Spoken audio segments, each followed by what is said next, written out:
Hello दोस्तों, आज हम कक्षा 9 का बढ़िया सा गणित की असाइनमेंट का सॉल्यूशन करने वाले हैं।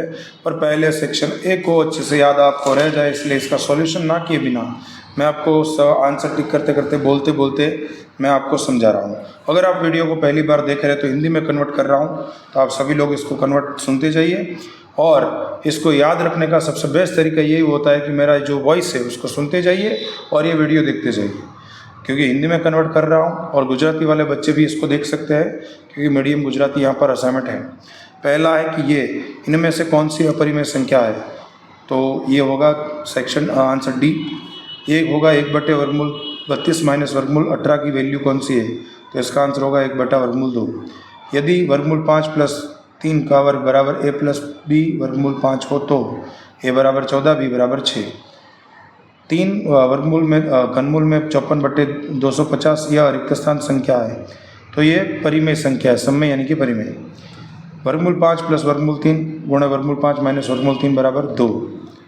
4 - वर्गमूल 5 का परिमेय कारक गुणनखंड कौन सा है, 4 + वर्गमूल 3। माइनस होगा तो प्लस, प्लस होगा तो माइनस। दूसरा क्वेश्चन, इसको मैंने सोचा था कि आपको सॉल्व करवाऊंगा, पर सॉल्व करवाऊंगा ना तो आपको मान लो वहाँ चेंज कर दिया तो समझ नहीं आएगा, और अगर चेंज नहीं हुआ तो आपको डायरेक्ट यहाँ से आंसर मिल जाएगा। रिक्त स्थान यह एक चर वाली द्विघात बहुपदी है, तो चर एक ही और दो घात यहाँ पर है, तो यहाँ तो 2 बार चर 3 4 बार है। दूसरा, यदि x + 3 या p(x) = x³ + ax² + x का + 3 का एक गुणनखंड हो तो a बराबर 1। 3x + x³ काउंस के अंदर x + 1/x का प्रसारित रूप में x² का सगुणक 4 होगा। एक आयत का क्षेत्रफल 4x² + 4x - 3 है, तो बाजू का माप कितना होगा, 2x + 3 और 2x - 1। p(x) = x³ + 9x² + 26x + 24, यह p(-2) बराबर कितना, 0। 4x² - 20x + 25 बराबर रिक्त स्थान का वर्ग 2x - 5। यदि बिंदु 1,3 यह y अक्ष पर आया हो तो एक का वैल्यू क्या होगा, 0। ये x से हम 0 हो जाता है। यदि x, y और y, x यह एक ही बिंदु को दिखाए तो x बराबर y, y बराबर x, यानी कि दोनों का वैल्यू बराबर मिलेगा। 3 और 3 0 ओ बिंदु 0,0, a बिंदु 1,0, b बिंदु 1,1 और c बिंदु 0,1 क्रम में जोड़ने से आकृति कैसे मिलेगी, आयत नहीं मिलेगा, वर्ग मिलेगा। यदि a बराबर 5, b बराबर 7 और c बराबर 6 और d बराबर 0 हो तो a बिंदु आपको ढूंढना a - b, c - d, यह कौन से चरण में आएगा, तृतीय। वैल्यू रखोगे आंसर मिलेगा। बिंदु 5, -3 और 5,8 का दूरी कितना है, 11। बिंदु 0, -6 ये मूल बिंदु, उगम बिंदु यानी कि मूल बिंदु से मूल बिंदु के निर्देशांक क्या करते हैं, पूछ जाते हैं। मूल बिंदु के निर्देशांक होते हैं 0,0 से 6 की दूरी पर है। चौथा प्रकरण, निम्न समीकरणों में से कौन सा समीकरण 3, -2 में प्रसार होता है, तो C option. 2x - 3y = 12। 3x - 5y = 30। यह आलेख x अक्ष को प्रतिच्छेद करता है 10,0 में। 2x - 5y = 20 के लिए x बराबर 3 हो तो y बराबर -14/5 d। समीकरण 3x - 2y = 12 के लिए y बराबर रिक्त स्थान, ए ऑप्शन 3x - 12/2। यदि f बराबर रिक्त स्थान हो तो f बराबर 9/5 c + 32 के लिए f बराबर c होता है, डी आंसर -40। रिक्त स्थान यह समीकरण 2x + 7y = 28 का हल नहीं है, डी 2,7। एक कोण जिसका माप पूरक कोण से 8 गुना हो तो उस कोण को क्या कहते हैं, 80। दो पूरक कोण का माप, पूरक यानी कि संपूरक, दो संपूरक कोणों के माप का अंतर 42 हो तो निम्न कोण क्या होगा, यानी कि लघु कोण 69। 62 के पूरक कोण का माप 28 होगा। कोण ए और कोण बी का संपूरक, यहाँ पूरक यानी कि संपूरक लेना है हिंदी में। कोण ए × कोण बी = 3/7 हो तो बी बराबर 126। दो अभिकोण है, अभिकोण यानी कि शीर्षाभिमुख कोण का माप अनुक्रम 5x + 13 और 8x - 16 हो तो x बराबर 30। कोई न्यून कोण, पूरक कोण और कोटि कोण के माप का अंतर क्या होगा, 90। 1 मीटर घन में 1000 लीटर एक गोले का आयतन दिया है 4500 पाई सेमी घन, तो उसका व्यास होगा b 30। 5 सेमी त्रिज्या और 9 सेमी तिर्यक ऊंचाई धराने वाले मतलब वहाँ लाने वाले शंकु की कुल सपाटी का क्षेत्रफल 220 सेमी स्क्वायर होगा। तो ये आप आंसर याद रख लेना। मैं थोड़ा सेट हो जाता हूँ ताकि सही से समझा पाऊँ।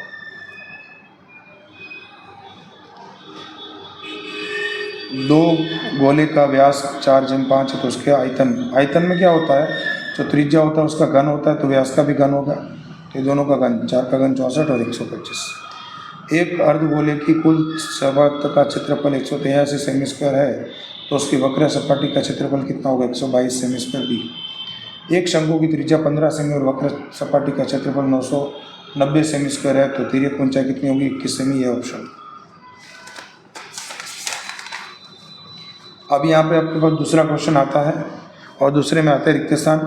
वर्गमूल 10 गुणे वर्गमूल 15 बराबर 5 वर्गमूल 6, चतुर्थ मूल तृतीय मूल और 2 का वर्ग बराबर 1 का, ये बात वाला आंसर याद रखना।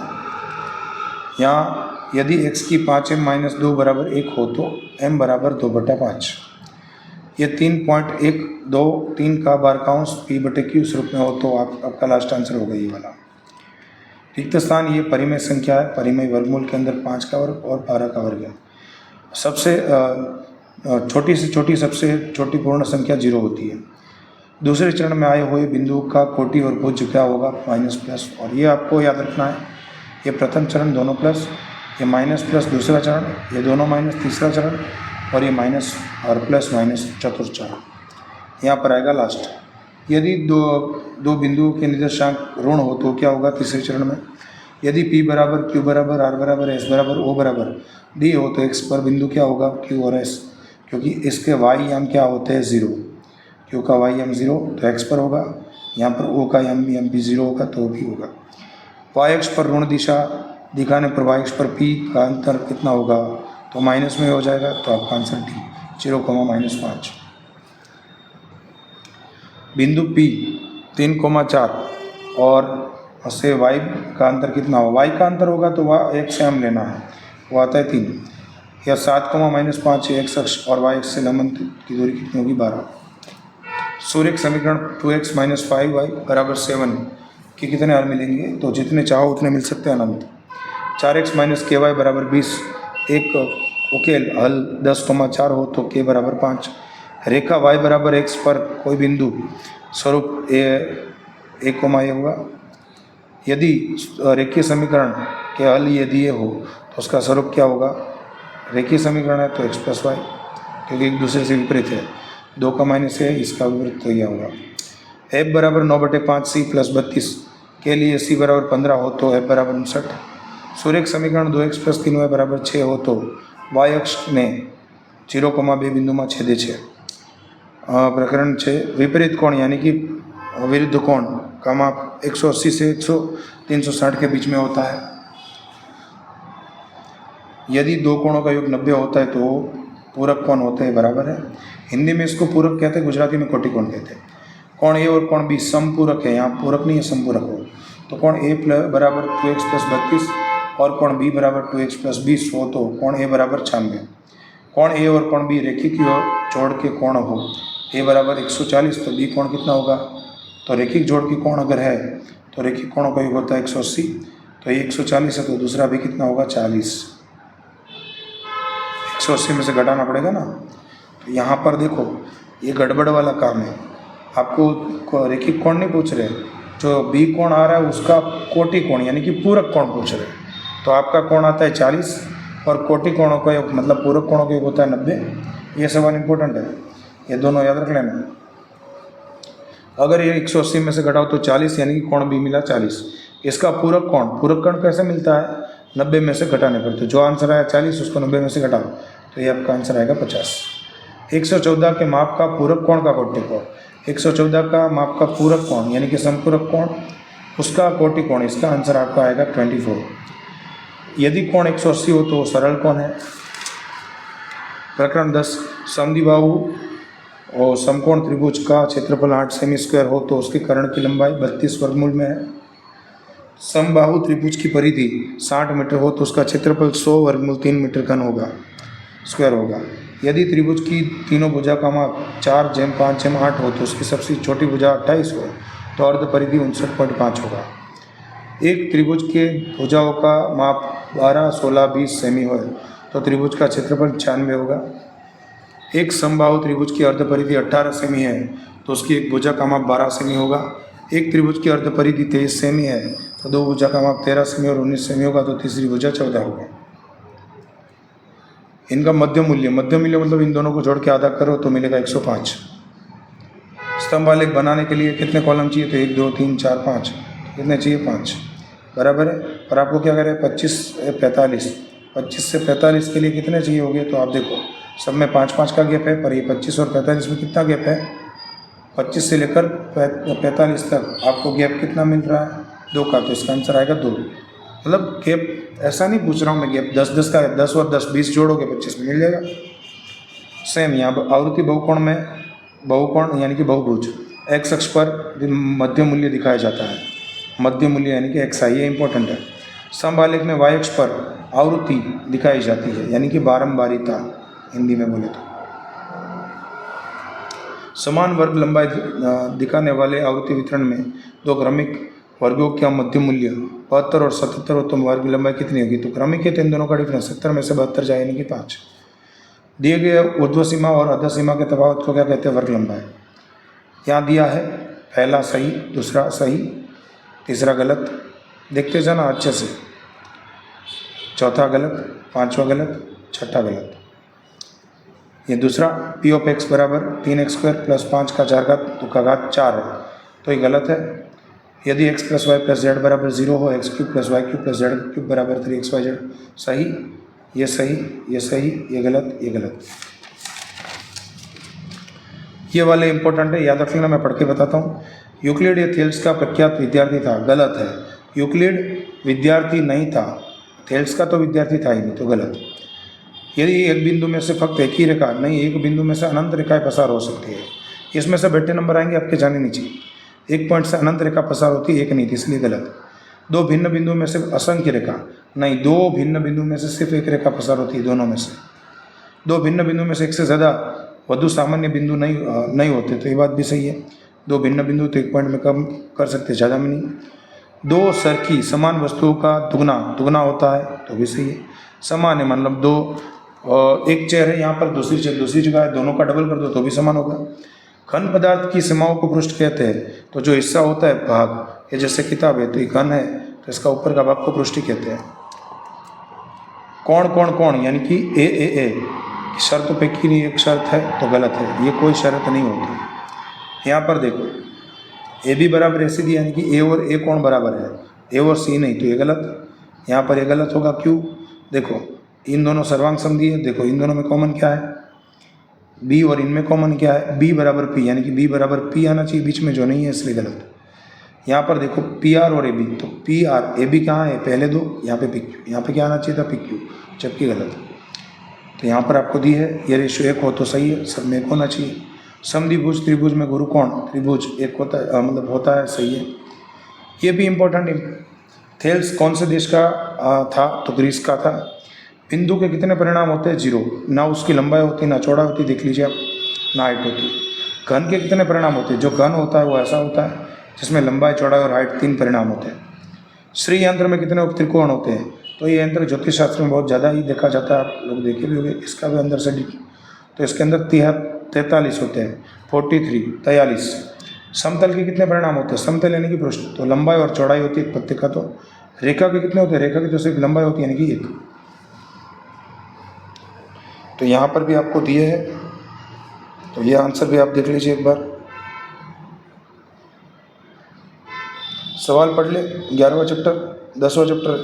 त्रिभुज एबीसी के लिए ए बराबर 10, बी बराबर 18 और एस बराबर 21 हो तो सी बराबर 14। आप देख लीजिए, इसमें कोई दो राय नहीं है।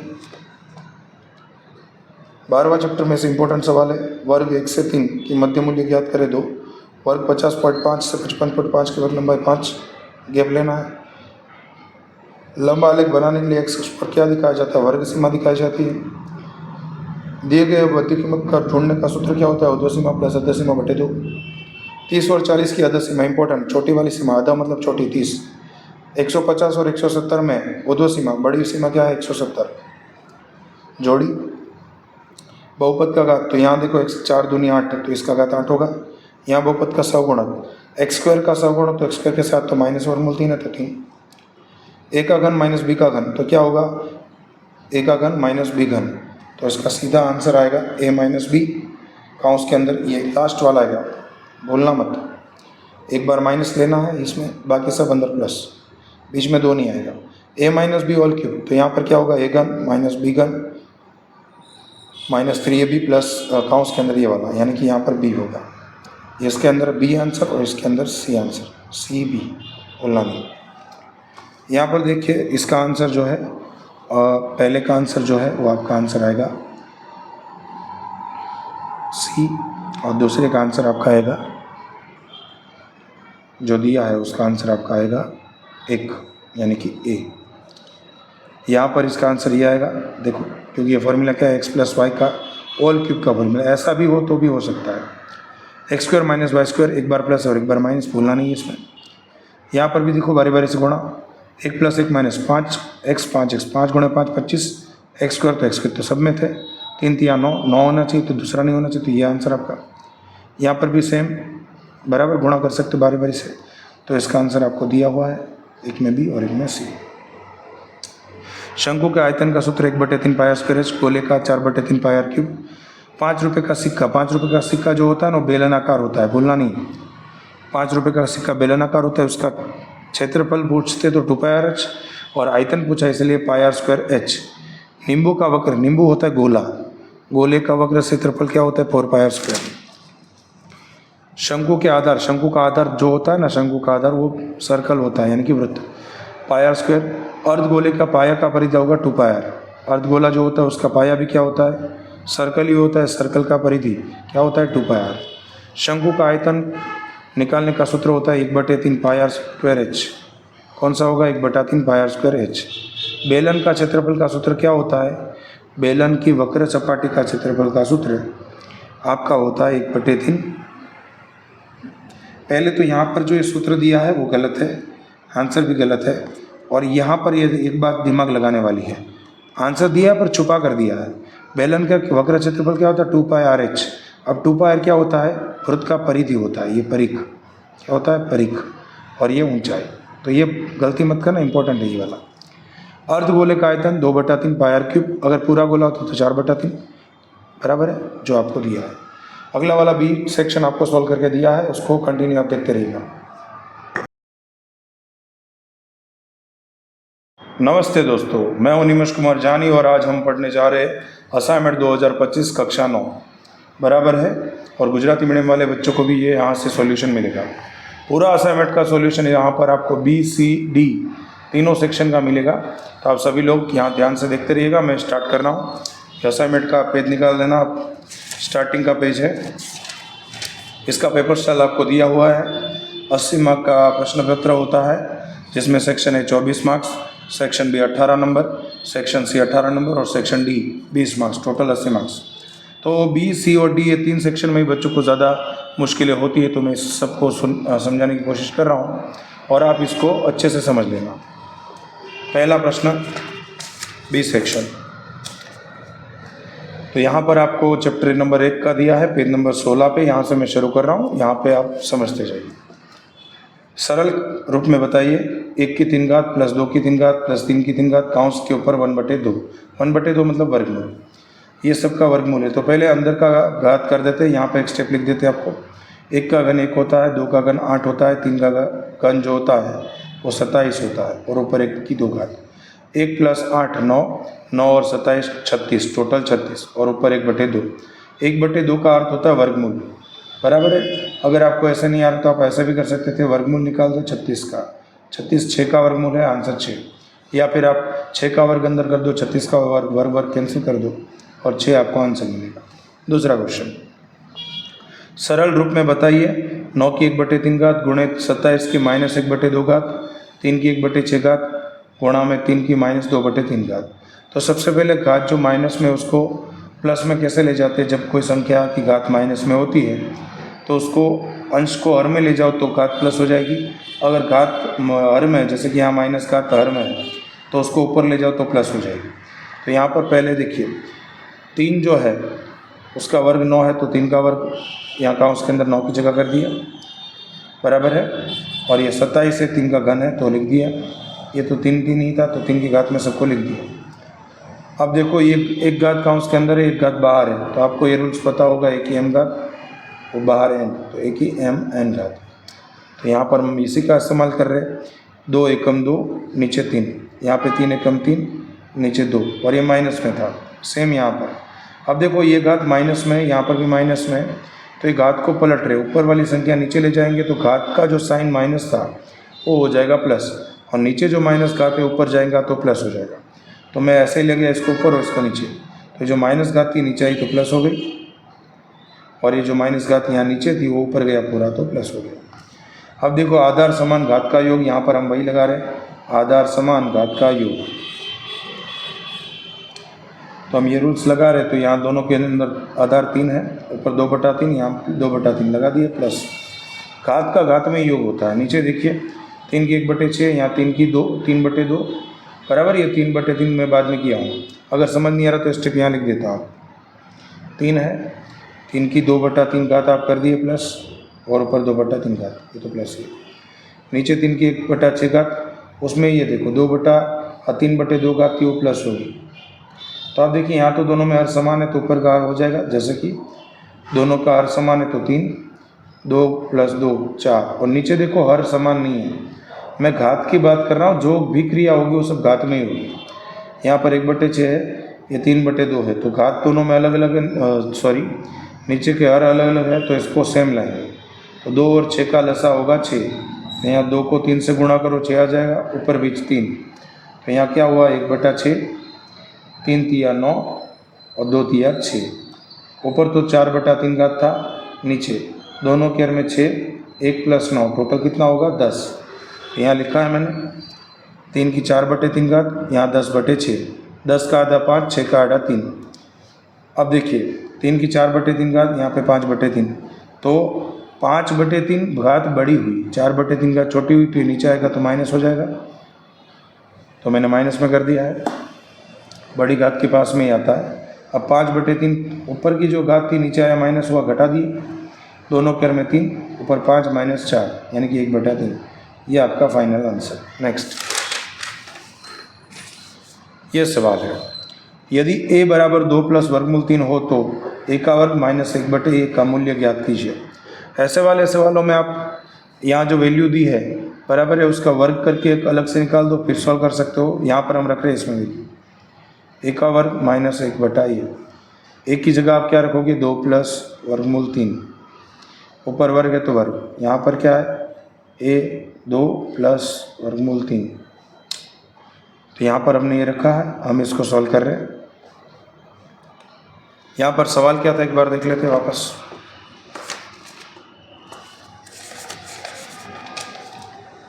तो देखिए यहाँ पर है, ये स्क्वायर नहीं है यहाँ पर, तो देखो बच्चे मिस्टेक करते हैं। अब यहाँ पर हर में 1 है, तो यहाँ पर 1 है, यहाँ पर दोनों के हर अलग अलग है, तो सेम लाने के लिए ये वाला हर को यहाँ गुणा करो, 1 को यहाँ क्रॉस में गुणा करेंगे, ये वाला यहाँ गुणा होगा तो सेम टू सेम ही तो वर्ग हो जाएगा, ये -1 और नीचे का गुणा नीचे, 1 से तो 1 का गुणा 1 तो 1 ही होगा, दोनों का नीचे आ जाएगा। अब इसका वर्ग देखो, 2 का वर्ग होता है 4, फिर 2 गुणा पहला गुणा दूसरा, 2 दूनी 4 गुणे वर्गमूल 3, ये 4 वर्गमूल 3। नहीं आ रहा तो ऐसे कर सकते हैं आप, आपने फॉर्मूला देखा होगा a + b whole square, a² + 2ab + b²। हम इसी का इस्तेमाल यहाँ कर रहे हैं, a की जगह 2 है, b की जगह वर्गमूल 3 है, 2 का वर्ग यहाँ a की जगह 2, इसकी जगह वर्गमूल 3, ये वर्गमूल 3 का वर्ग, 2 का वर्ग 4, 2 दूनी 4, 4 के गुणे में वर्गमूल 3, और ये वर्गमूल 3 का वर्ग 3, ये याद रख लेना, वर्गमूल 3 का वर्ग 3। किसी भी संख्या का वर्गमूल होगा तो उसका वर्ग करेंगे तो वही संख्या मिलेगा, वर्गमूल हट जाएगा। तो 4 + 4 वर्गमूल 3, ये वाला यहाँ रख दिया, क्लियर। तो हम यहाँ पर वही रख रहे हैं, ये वाला जो था, ये एक साइड में गिना हुआ आप समझ सकते हो, मैं वापस गिनता हूँ ताकि आप और क्लियर समझ पाओ। तो यहाँ मैं इसका वर्ग किया तो मुझे ये जो मिला, तो ये मिला 4 वर्गमूल 3 +3 और ये -1, ये 2 वर्गमूल 3। 3 में से 1 जाए तो कितना आएगा? 2 आएगा, नीचे 2 वर्गमूल 3, 4 और 2 टोटल हो गया 6।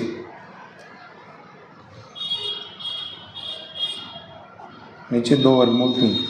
अब देखो हमें नीचे से वर्गमूल हटाना है, तो कैसे हटाएंगे? प्लस है तो माइनस वाले से गुणा करेंगे।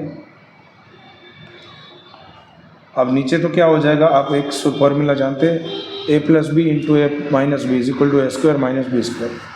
तो यही फॉर्मूला हम यहाँ इस्तेमाल करेंगे। तो 2 का वर्ग 4, सिंपल नहीं आता तो 2 का वर्ग 4 कर दो, वर्गमूल 3 का वर्ग 3, प्लस माइनस माइनस, सिंपल सा।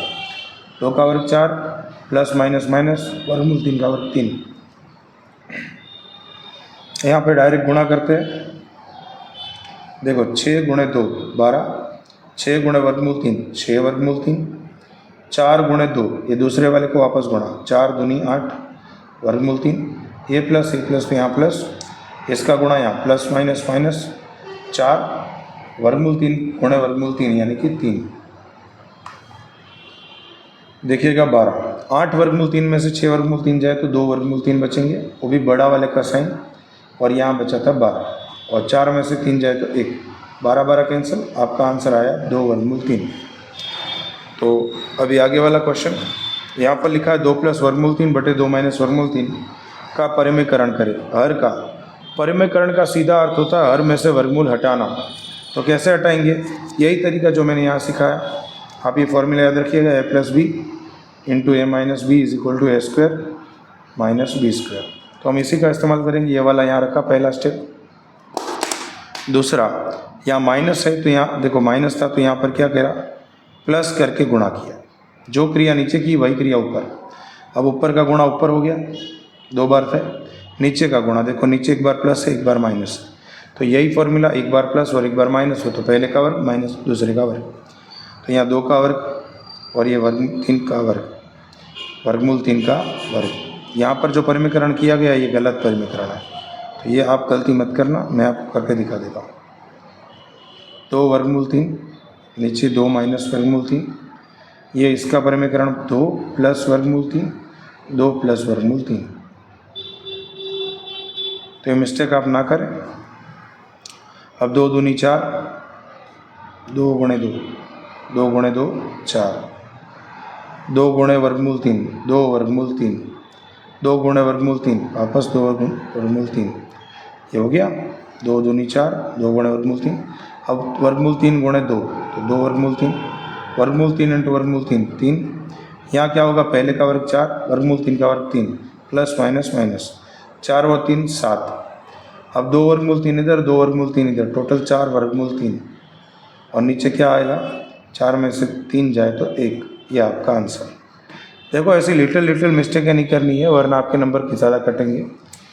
नया क्वेश्चन, यहाँ पर भी आपको परिमेयकरण ही करना है, जो मैं परिमेयकरण करके दिखा रहा हूँ, तो आप ध्यान से समझिए। ये वाला जो था वही सूत्र आपने आप वापस लिखा क्वेश्चन। अभी यहाँ माइनस था तो प्लस से परिमेयकरण होगा, अगर प्लस होता तो माइनस से होता। यही वाला है प्लस करके ऊपर नीचे गुणा, तो ऊपर यहाँ काउंस में लिख दिया दोनों को, ये वाला यहाँ, ये वाला यहाँ। यहाँ पर देखो ये वाला फॉर्मूला यहाँ लगाया हमने, a+b × a - b = a² - b²। तो वर्गमूल 5 का वर्ग, ये वर्गमूल 3 का वर्ग, वर्गमूल 5 का वर्ग होता है 25 और वर्गमूल 3 का वर्ग होता है 9। तो यहाँ पर जो मिस्टेक की है उसको मैं आपको सॉल्व करके दिखा रहा हूँ। पहले सवाल को चेक कर लेते हैं, ये सवाल सही था। देखो बच्चे बहुत जल्दी में गिनते हैं इस चीज़ों को, जबकि गणित शांति का काम होता है, और शांति से अगर आप नहीं गिनोगे तो आपके आंसर जो सच होने वाले वो भी गलत हो जाएंगे। मैं आपको गिन के दिखा रहा हूँ साइड से, यहाँ से स्टेप से सिखा रहा हूँ। वर्गमूल 5 का वर्ग 25, वर्गमूल 3 का वर्ग 9। ऊपर क्या आया? इसका गुणा यहाँ 3 × वर्गमूल 5, वर्गमूल 3 × वर्गमूल 5 मतलब वर्गमूल 15, वर्गमूल का गुणा वर्गमूल में, इसको मैंने यहाँ गुणा।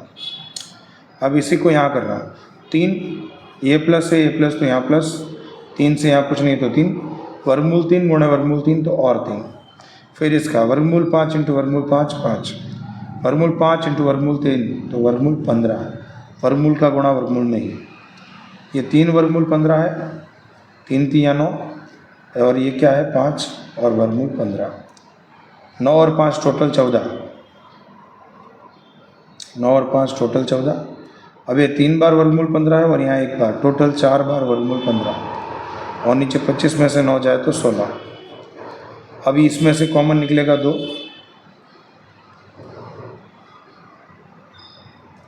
देखो 2 निकाल दिए तो यहाँ 2 बचेगा, यह 7 दूनी 14 यानी कि 7 बचेगा, 16, 8 दूनी 16। तो ये आपका यहाँ आंसर आ रहा। इसमें आंसर चेक कर लेते हैं।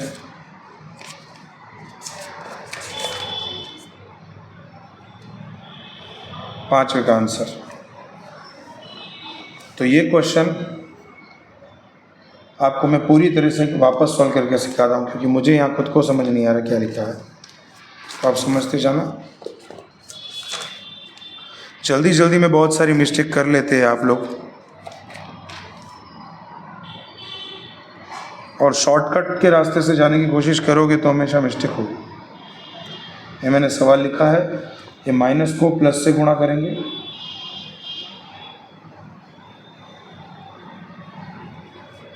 अब ऊपर का गुणा ऊपर, नीचे का गुणा नीचे।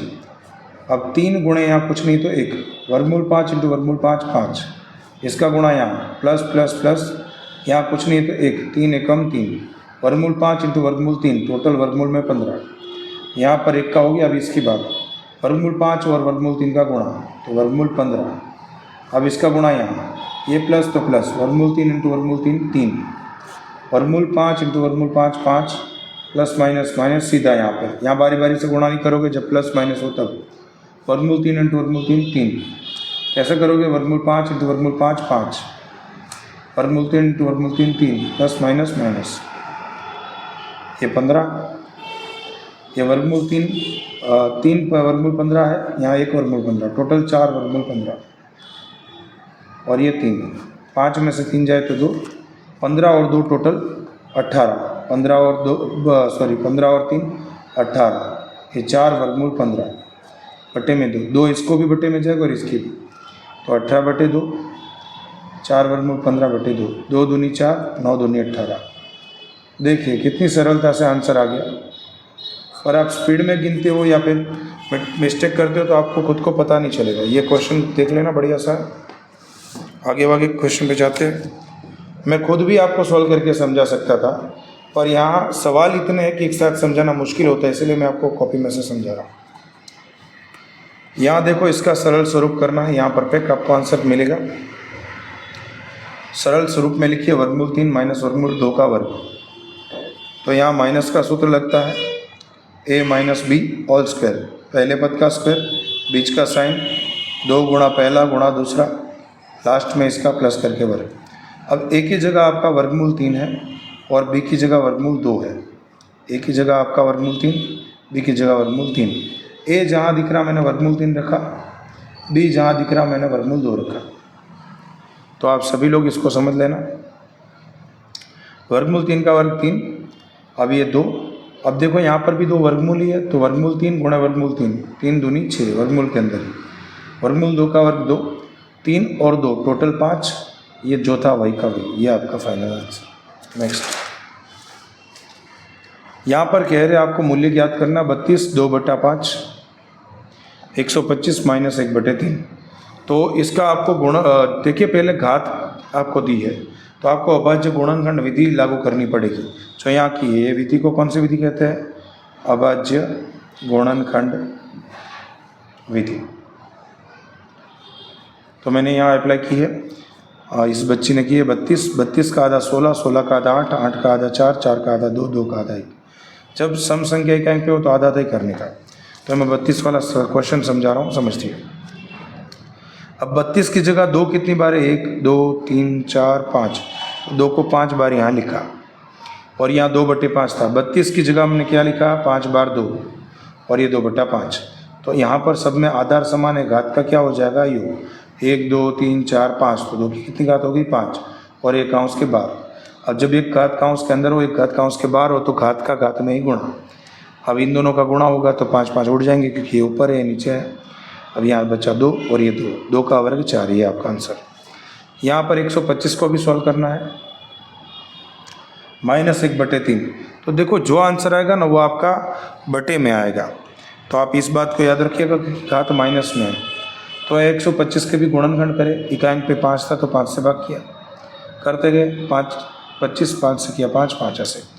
125 की जगह यहाँ ऐसे लिखा है 1 2 3 5 3 बार थे तो 5 का घन और ये -1/3। अब एक घात अंदर एक घात बाहर कट हो गया, ये 5/1 था, ऊपर -1 घात। देखो ये भी मिस्टेक की है, ये आंसर गलत होगा, ऐसे नहीं करना है आपको, ऐसे करना है। ये 5 की -1 बटे में कुछ नहीं तो 1। अब घात आपको प्लस में चाहिए तो इसको घात प्लस में चाहिए तो ये माइनस अंश को हर को अंश में ले लो, तो ये माइनस घात नीचे आएगा तो प्लस, ये आपका आंसर है, ये आंसर नहीं है। तो ऐसे आप मिस्टेक मत करना। यहाँ पे आइए, सरल स्वरूप, यहाँ पर आप इन दोनों का गुणा करोगे तो आपको यहाँ पर सूत्र लागू नहीं होगा। इसका कारण ये है कि दोनों में आंकड़े बदले हुए, या 3 वर्गमूल 3 है या 2 वर्गमूल। तो यहाँ पर एक ही तरीका है बारी बारी से गुणा करना। अब आप एक संख्या को पकड़ोगे 3 गुणे 2 3 गुणे 2, 3 गुणे वर्गमूल 2 3 गुणा वर्गमूल 2। अब ये 3 का काम खत्म। अब दूसरे को उठा, वर्गमूल 3 गुणे 2 2 वर्गमूल 3, वर्गमूल 3 इंटू वर्गमूल 2 वर्गमूल 3 इंटू वर्गमूल 2। यहाँ पर देखिए 3 दूनी 6 3 वर्गमूल 2, यहाँ पर भी 2 वर्गमूल 3, यहाँ पर 3 दूनी 6 वर्गमूल का गुणा वर्गमूल के अंदर। तो ये आपका आंसर, यहाँ पर बारी बारी से गुणा ही करना था। दूसरा वाला ये सवाल, यहाँ पर भी ध्यान से समझने वाली बात है। ये वाले सवाल मैं आपको पीछे सॉल्व करके समझाता हूँ ताकि आपको और अच्छे से समझ पाओ। 8वें का 9वां क्वेश्चन है ये, सेक्शन बी का 9वां क्वेश्चन। आप इसको समझ लेना। सेक्शन बी का 9वां क्वेश्चन है, चैप्टर 1।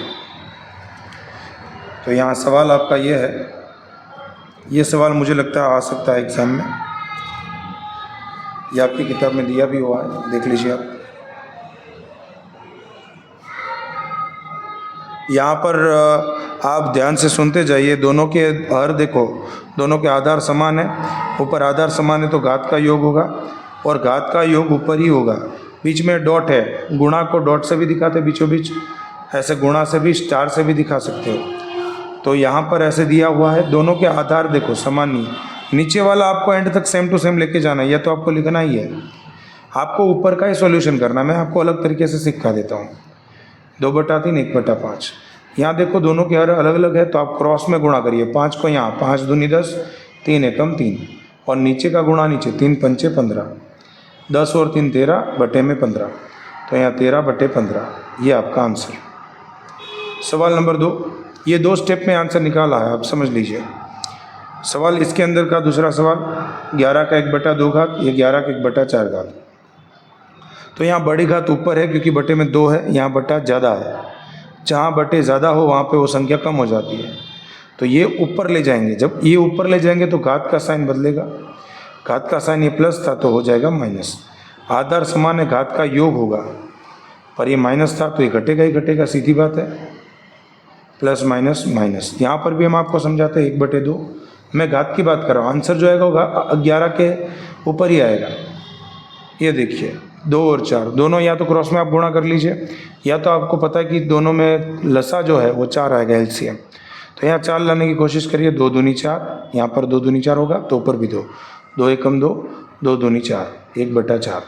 दोनों केयर में 4, ऊपर 2 - 1, 2 - 1 मतलब 1 और बटे में 4। तो ये आपका आंसर।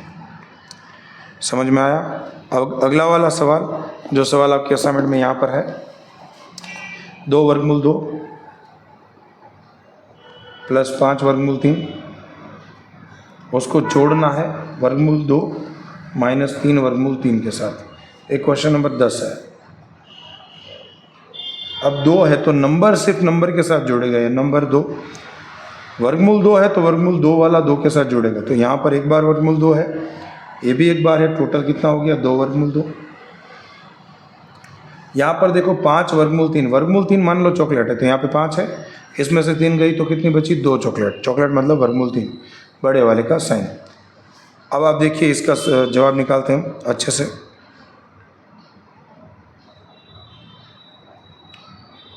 यहाँ बीच में गुणा था, सॉरी माय मिस्टेक, मैं आपको इसको वापस समझा रहा हूँ क्योंकि मैंने सवाल लिखने में गड़बड़ की है। एग्ज़ाम में आप भी सवाल लिखने में गड़बड़ मत करना क्योंकि अक्सर यही मिस्टेक होती है। ये वर्गमूल 2 में भूल गया था, गुणा में था।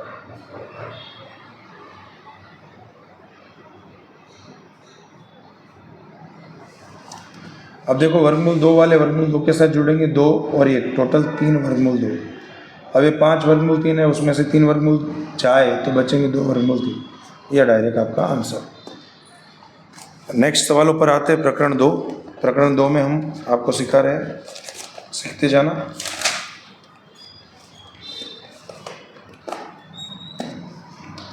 प्रकरण 2, x minus 1 year 4x cube plus 3x square minus 4x plus k का गुणनखंड हो तो k का मूल्य ज्ञात करें। तो ये गुणनखंड है तो इसके बराबर 0 लेना। p ऑफ x बराबर इसका क्या आंसर लेंगे 0।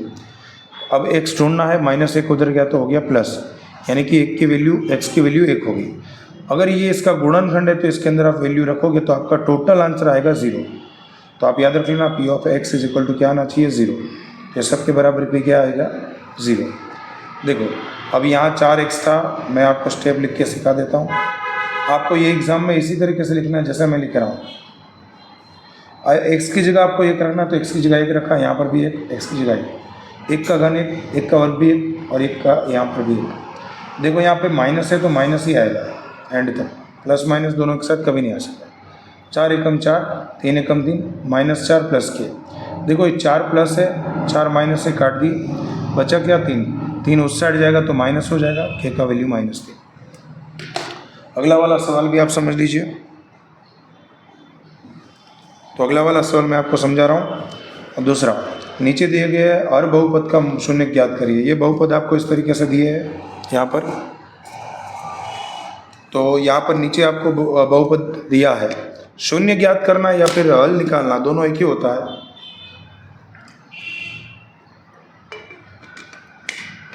तो आप समझते जाइएगा।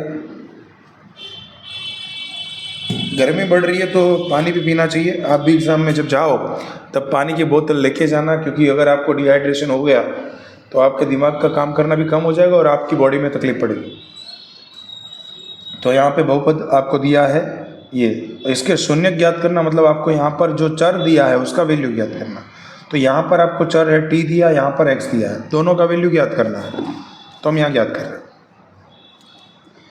तो जब चर ज्ञात करना हो तो आपको यही याद रखना, p ऑफ x बराबर लेना है 0, ये भूलना नहीं है। तो ये आपको p ऑफ x दिया था, इसके बराबर आप क्या ले लिए 0 ले लिए, यहाँ पर क्या आएगा 0। अब जब 0 आ गया तो आपको t चाहिए, तो t को यहाँ पर माइनस में ले लिया, बराबर। आप चाहो तो 7 को ले सकते थे, और यहाँ पर देखो बचा क्या 7।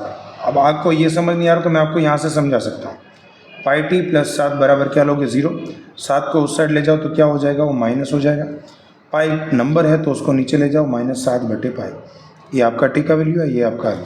यहाँ पर देखिए इस बच्चे ने गलती की है, यहाँ पर ये नहीं आएगा, पूरा वैल्यू 0 आएगा। तो ये मिस्टेक नहीं करनी है, यहाँ पर आंसर आएगा 0। अब देखो आपको यहाँ x वाले को रखा है -5 बटे 6 को इस साइड लाए तो क्या हो गया प्लस। अब आपको क्या करना है, x को अकेला करना है। तो 3 भाग में था तो सामने गुणा में, 2 यहाँ ऊपर था तो सामने नीचे। तो 3 पंचे 15 हो जाता, 6 दूनी 12, फिर काट देते, या फिर ऐसे 3 दूनी 6 काट दिया, ऊपर 5, 2 दूनी 4, ऐसा आंसर। आसान से मार्क्स आ सकते हैं आप अगर मेहनत थोड़ी भी कर लो तो।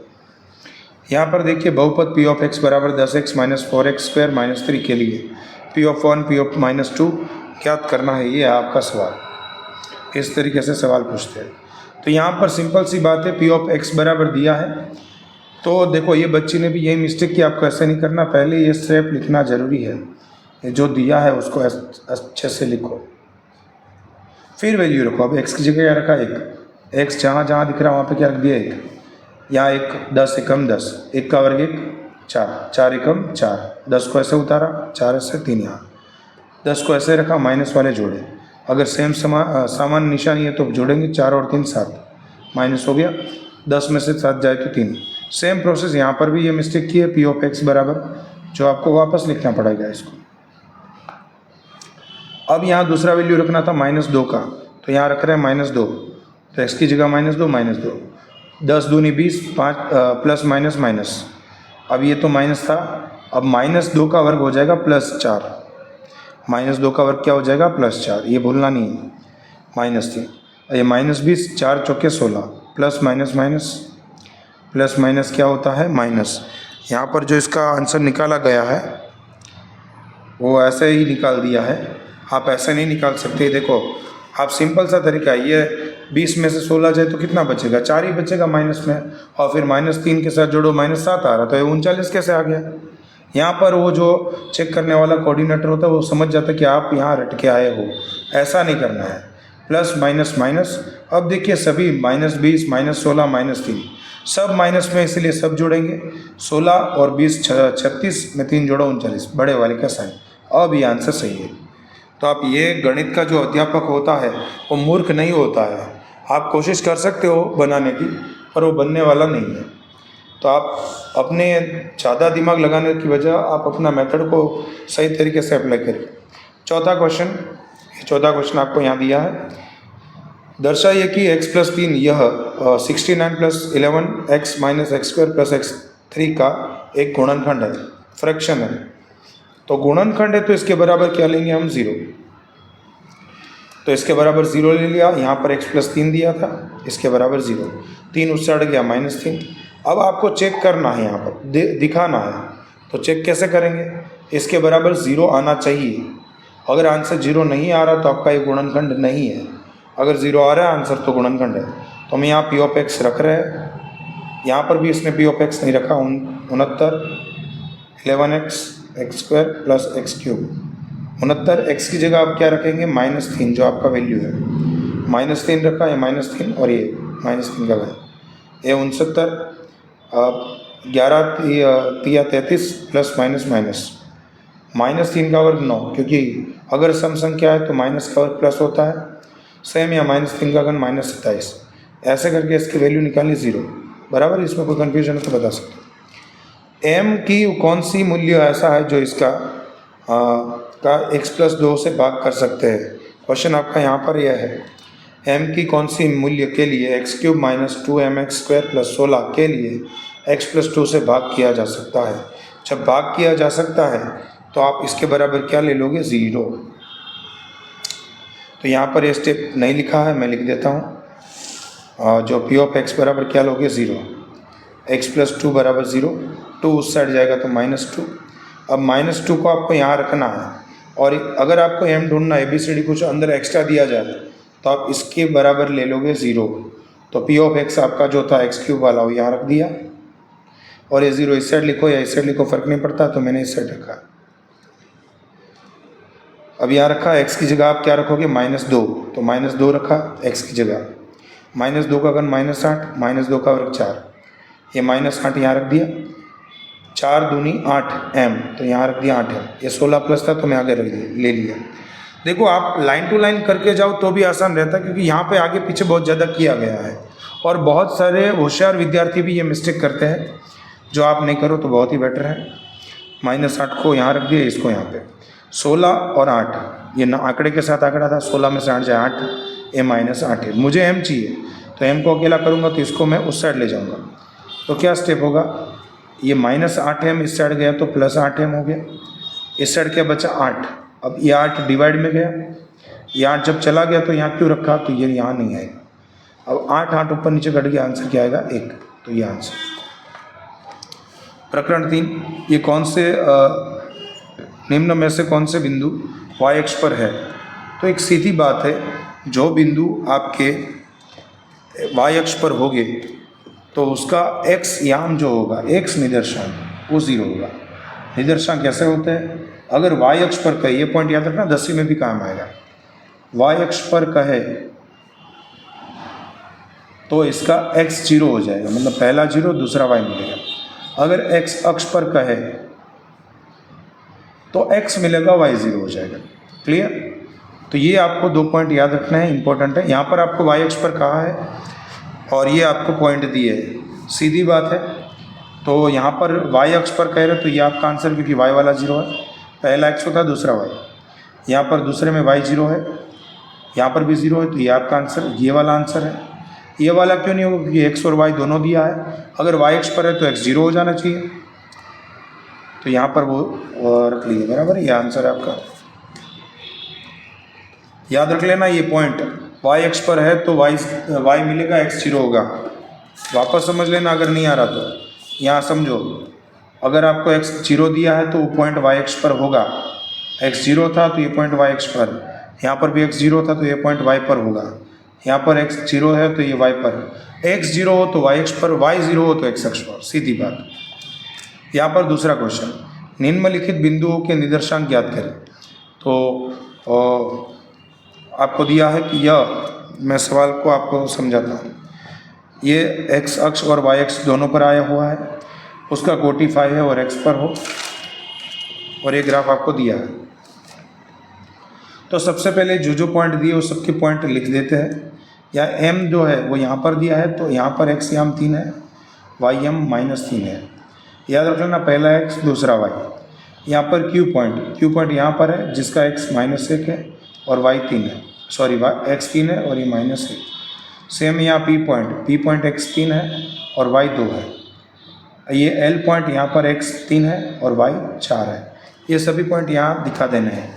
वापस अगर नहीं आ रहा तो समझ लो यहाँ x मतलब ऐसे दिखना है सीधा, y मतलब आठ, तो सीधा यहाँ पर 3 है और ये -3 है।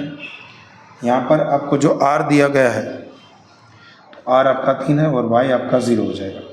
p आपका पॉइंट यहाँ पर है और p का यहाँ पे x जो है वो 3 है और y आपका 2 है। l जो पॉइंट है आपका यहाँ पे 3 है और ये 4 है।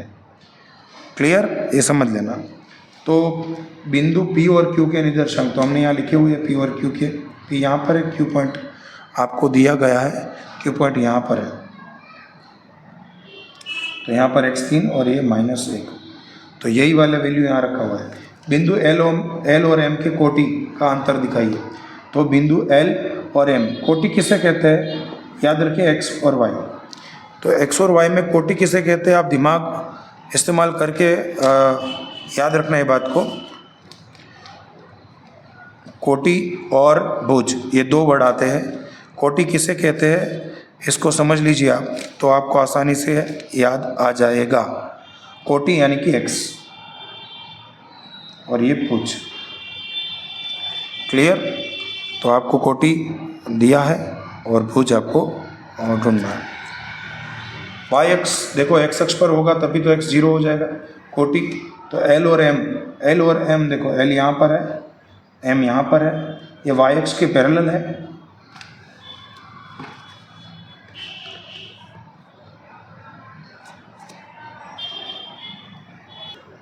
तो यहाँ पर कोटि इनका L और M का कोटि देखो, L और M का कोटि 3 और 3 में से 3 जाए तो क्या आ जाएगा 0। तो ये आपका आंसर। नेक्स्ट क्वेश्चन नंबर 4 जो आपको यहाँ दिया है, आप देख सकते हो। चौथे क्वेश्चन में क्या लिखा है कि कौन सा बिंदु कौन से चरण पर आया और कौन से अक्ष पर। तो यहाँ सीधी बात है, आपको अगर ग्राफ बनाना आता है तो ठीक है, वरना ये समझ लीजिए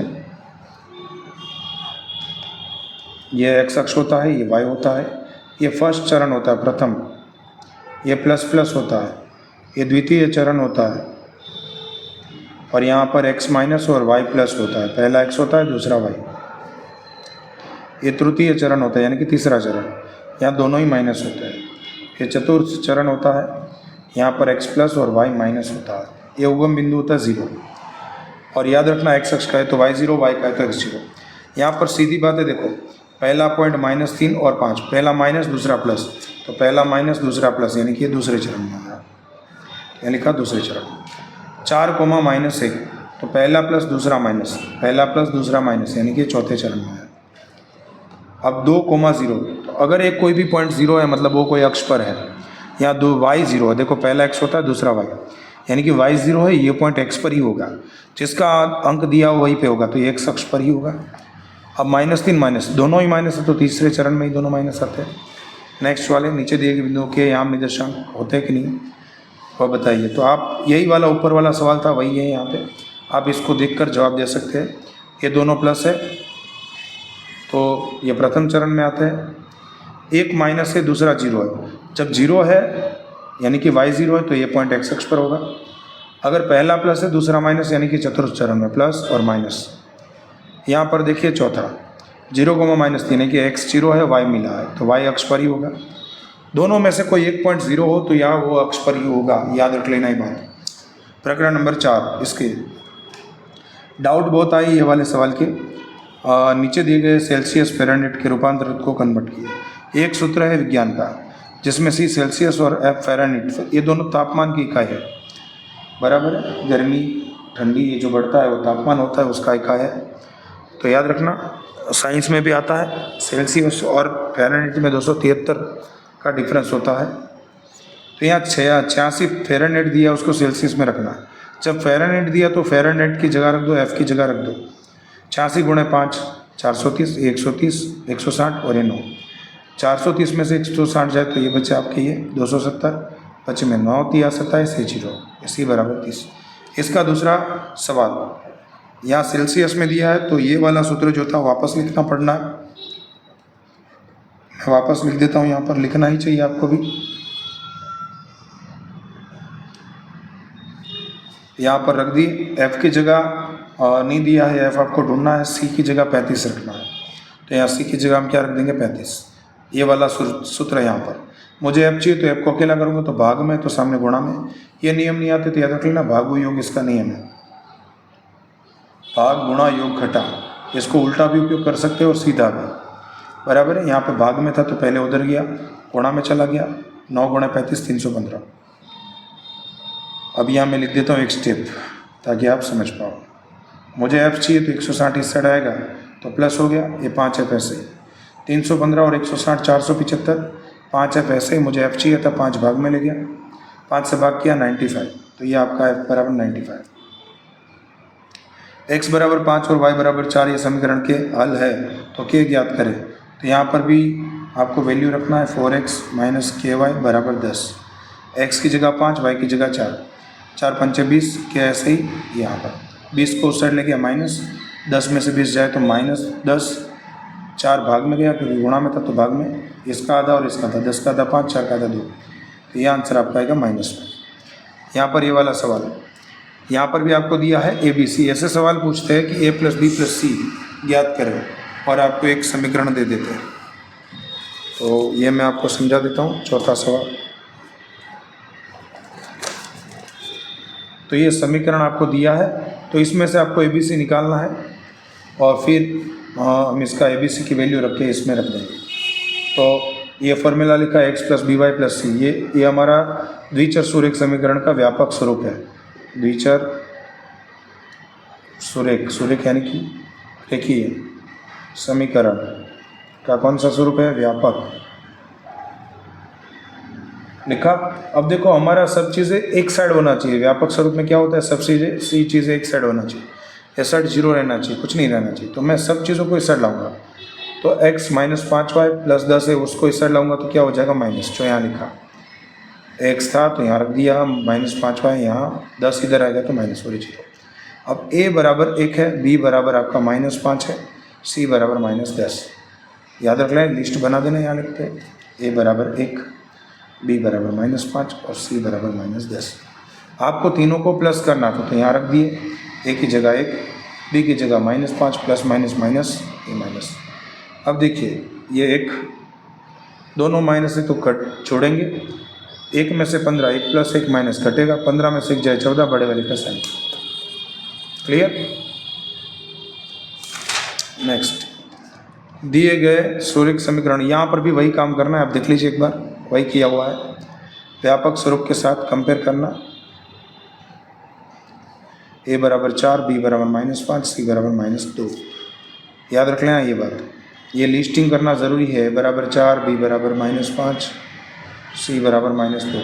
ये लिस्टिंग करके ही आपको वैल्यू रखनी है जो रखी है, और फिर इसको सॉल्व किया। नेक्स्ट वाला, यहाँ पर ये समीकरण दिया है कि इसका हल, कौन से बिंदु हल है, कौन से नहीं है। तो हल कैसे ज्ञात करें? आपका जो समीकरण आपको दिया हुआ है उसमें आपको जो हल दिए है, पहला x और दूसरा y, उसको रखना है। अगर आंसर पूरा दोनों साइड सेम आ जाते हैं, ये समीकरण के दोनों साइड सेम आते हैं तो हमारा हल है, वरना नहीं है। तो x की जगह देखो, ये समीकरण यहाँ रखा, x की जगह √3 माइनस में, y की जगह 2√3 रखा, तो ये 2 से गुणा किया, ये आएगा आपका माइनस में, ये 3 दूनी 6 √3, ये 24। अब सीधी बात है, 6 में से 2 जाए तो यहाँ पर 6 √3 और ये 24, तो ये दोनों बराबर नहीं है तो ये हल नहीं है। सेम ऐसे ही चेक किया यहाँ पर, तो x यहाँ पर -24 है, y -8, x की जगह 24, y की जगह -24 दूनी 48, 24 दूनी 48 प्लस माइनस माइनस 48 में से 24 जाए तो आंसर 24 और ये भी 24, आंसर मैच हो गया। तो ये हमारा हल है। प्रकरण 6 का क्वेश्चन मैं पढ़ रहा हूँ, आप समझते जाना। सेक्शन भी थोड़ा लंबा है। तो आप समझते जाइए। रेखा PQ और रेखा RS एक दूसरे को O बिंदु में प्रतिच्छेद करते हैं। तो कोण POR जेम कोण ROQ बराबर 5/7 हो तो उसके सभी कोण ज्ञात करें। तो आपको दो रेखा ले लेनी है जो दी है और उसके कोण बनते हैं 4, और यहाँ पर रेशियो दिया गया है, याद रख लेना। POR रेशियो क्या दिया है, POR और ROQ, और रेशियो है 5/7। तो POR ये रेशियो दिया है 5 और ये दिया है ROQ वो दिया है 7। ये रेशियो दिया तो इसके साथ K नाम का या कोई भी आप अपना मन से चर सोच सकते हो, बराबर है। तो रेशियो दिया था उसको सोच लिया। अब देखो एक रेखा है जिस पे दो कोण बन रहे हैं, ये दोनों, तो रेखिक कोणों का योग होता है 180 लिखा। एक कोण आपका था 5 के, दूसरा था 7 के, टोटल 12 के, दोनों का कोण जोड़ 12 के बराबर 180। 12 गुणा में था तो भाग में जाएगा और इसको भाग करोगे 15। के का वैल्यू 15 मिला। अब आपको सभी कोण चाहिए तो यहाँ पर लिख देते हैं। देखो POR का वैल्यू 5 के था तो POR का वैल्यू 5 के की जगह 15, 15 पंचे 75, यानी कि आपको यहाँ मिला 75। दूसरा आपका था ROQ, तो ROQ की जगह 7 के की जगह 5, 15 सकते 105, और ये वैल्यू आपको मिला 105। अब ये वाला जो कोण बन रहा है वही यहाँ पे होगा, ये वाला कोण बन रहा है वही यहाँ पे होगा, क्योंकि ये शीर्षाभिमुख कोण होते हैं जो आपको लिखकर समझाया है।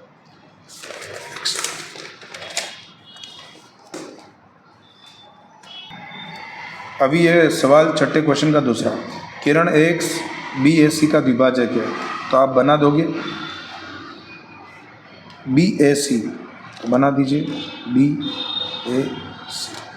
उसको द्विभाजित कर रहा है, मतलब भाग कर रहे, दो भाग सेम टू सेम कर रहा है, और वो कौन सा है, X।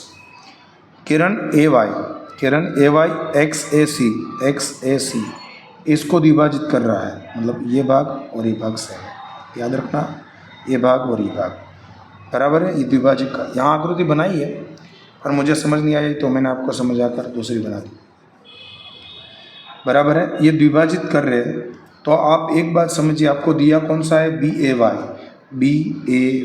वाई मतलब यहाँ दिया, तो BAY के अंदर आपका ये कोण आया और ये भी आया, तो BAX और XAC ये दोनों बराबर है, BAX और XAC दोनों बराबर है। दोनों को क्या माना हुआ है, X।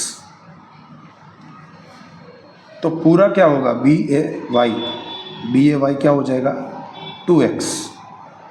मैं आपको अच्छे से समझाता हूँ। BAC ढूंढना है आपको, BAC ढूंढना है, और आपको कोण दिया गया है BAY।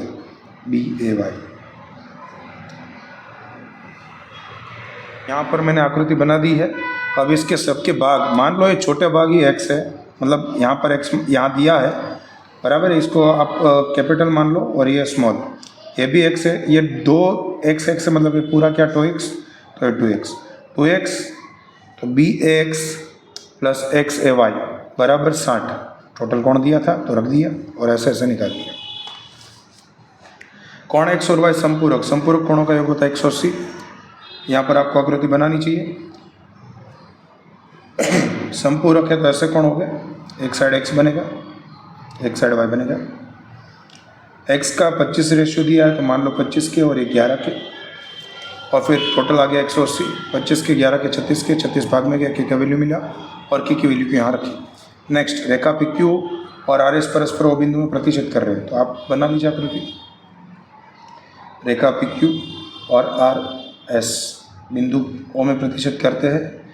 यदि POR ये 55 दिया है और QOS ये आपको दिया है 2X - 5, तो सीधी बात है, दो रेखा प्रतिच्छेद कर रही तो सामने सामने वाले कोण समान हो गए, शीर्षाभिमुख की जोड़।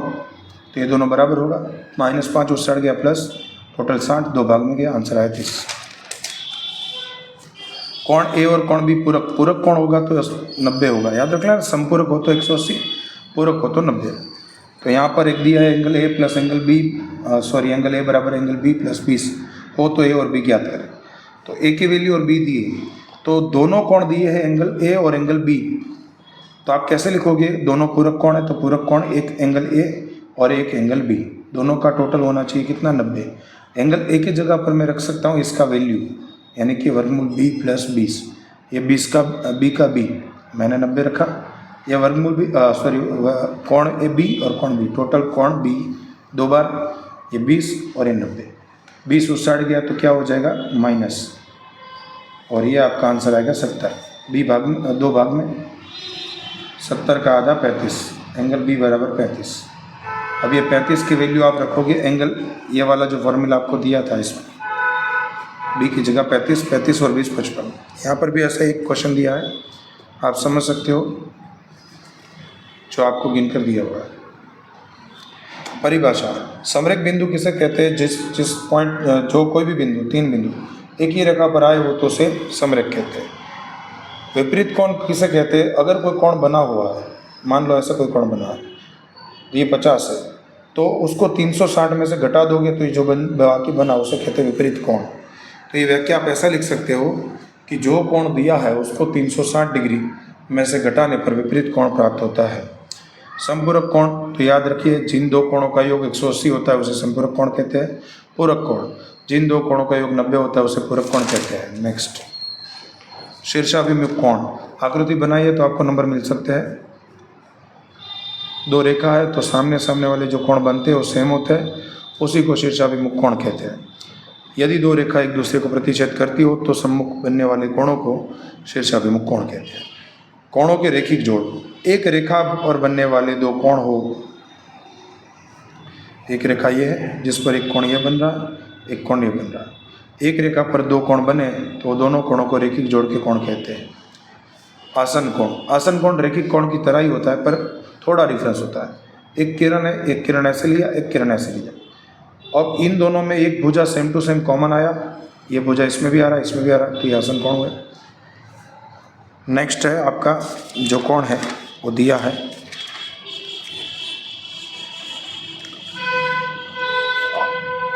गुरु कोण, गुरु यानी कि बड़ा, ये गुरु है।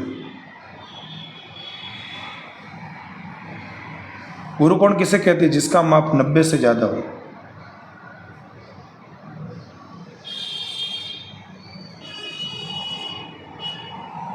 मैंने लिख दिया, आप समझ लेना। नेक्स्ट, प्रकरण 7, यहाँ पर ABC त्रिभुज, देखो यहाँ पर आकृति भी नहीं बनाई, तो जब आकृति नहीं बनाई तो आपको कैसे आ गया, ये प्रश्न सामने वाले को उठेगा। मैं आकृति बना देता हूँ, आपको भी बनानी है अनिवार्य रूप से। ABC, अब आपको दिया A और C कोण बराबर है, तो ये वाला कोण और ये वाला कोण बराबर है। जब ये 2 कोण बराबर है तो उसके सामने वाली भुजा, इसके सामने वाली भुजा ये, इसके सामने वाली भुजा ये दोनों भुजा भी बराबर होगी। BC बराबर 3 है तो ये भी 3 होगा। आगे दिया इसकी परिधि 10 है। परिधि मतलब क्या होता है, कोई भी परिधि का अर्थ यह होता है परिधि या परिमाप, भुजाओं का योग। तो लिखा है, तो AB plus BC plus C ये लिख दिया, उसका टोटल दिया था 10 लिख दिया। ये दोनों 3 दिए थे, 3 3 6। देखो 6 इस साइड पहले कैसे गया, 6 जब गया तो फिर बाद में गया ऐसे, 10 था 6 अब आया, अब बचा यहाँ पे BC। 10 में से 6 जाए तो 4 और ये BC मिल गया, सॉरी ऐसे मिल गया। नेक्स्ट, यहाँ पर देखिए त्रिभुज ABC और PQR दिया है, तो बना दिया ABC और PQR। यहाँ पर B कोण P के बराबर दिया, C कोण Q के बराबर दिया है और BC बराबर PQ।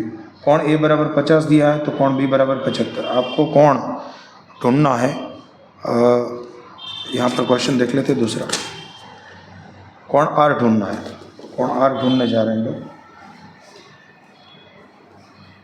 तो देखो R कोण किसके बराबर था ABC त्रिभुज के लिए, B कोण P के बराबर था, C कोण Q के बराबर था, तो A कोण R के बराबर हुआ, ये वाला कोण इसके बराबर हुआ, ये 75 के बराबर, ये वाला यहाँ, तो ये आपको याद रखना। B ABC में देखो यहाँ पर भी वैसे टाइप का क्वेश्चन नहीं आया, देखो वापस समझाता हूँ।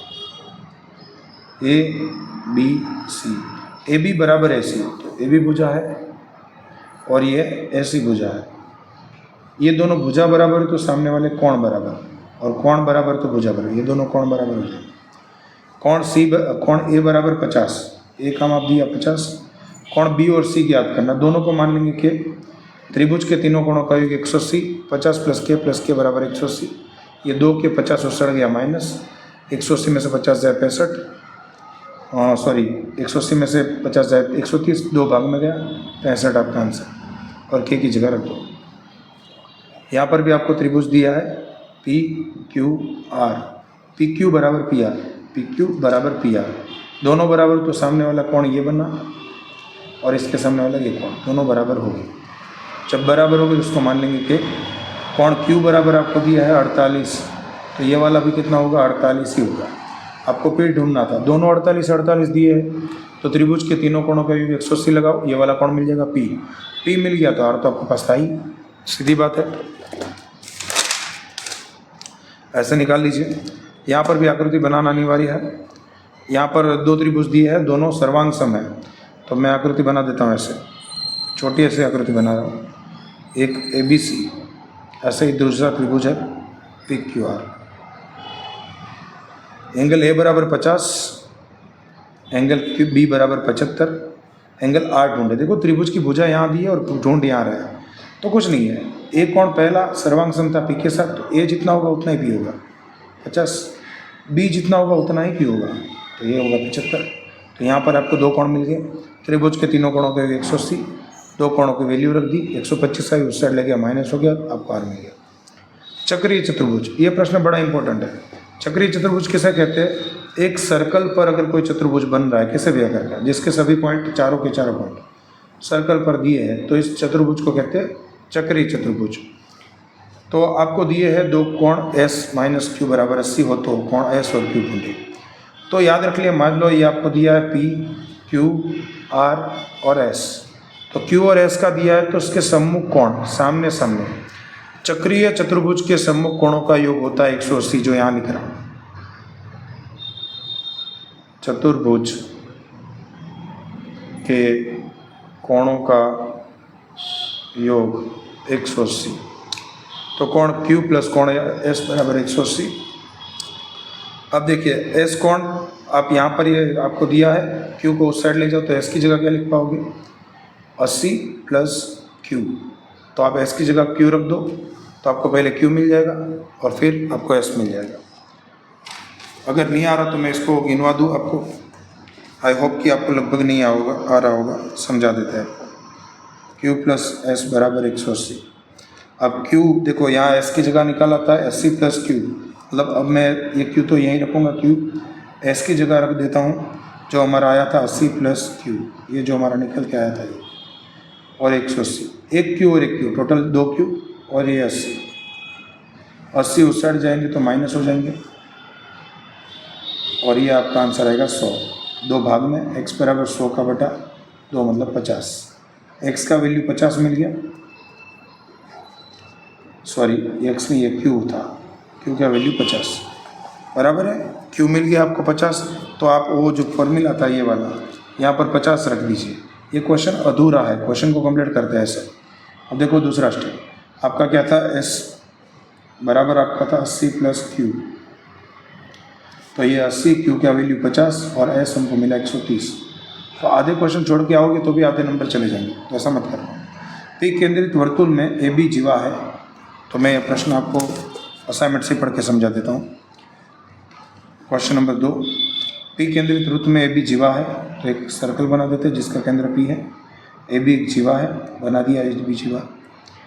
C गुरु चाप AB पर AB से भिन्न बिंदु है, A और B भिन्न बिंदु है, C गुरु चाप पर है, गुरु मतलब बड़े चाप पर है, यहाँ पॉइंट मान लो C है।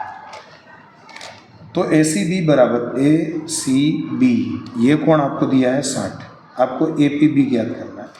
तो सीधी बात, एक फॉर्मूला आप समझे थे थियरम, अगर यहाँ जितना कोण बन रहा होगा, मान लो एक 100 बन रहा होगा, तो इसका आधा यहाँ बनेगा 50, 50 का डबल यहाँ, इसका डबल यहाँ। मान लो यहाँ 100 बन रहा तो 50, अगर ये 200 बन रहा तो 100, ओके। तो यहाँ पर भी वही कर रहे हैं, अगर ये 60 है तो कितना होगा इसका डबल यानी कि 120। तो ऐसा लगा, ऐसे भी लगा सकते थे, अथवा करके मैं बता रहा हूँ। एंगल ए पी बी 2 गुणा ए पी बी, ये क्या होगा, ये ए सी बी का दुगना, और 60 का दुगना 120। कौन सा थियरम यूज किया यहाँ लिखना जरूरी है। नेक्स्ट क्वेश्चन 3, यहाँ पर भी ऐसा ही क्वेश्चन 3 दिया है। पी केंद्रित वृत्त पर त्रिज्या 8.5 है। अगर एक सर्कल दिया जिसकी त्रिज्या 8.5 है, ए बी वृत्त का व्यास है, ए और बी वृत्त का व्यास है, ए से बी क्या है, व्यास।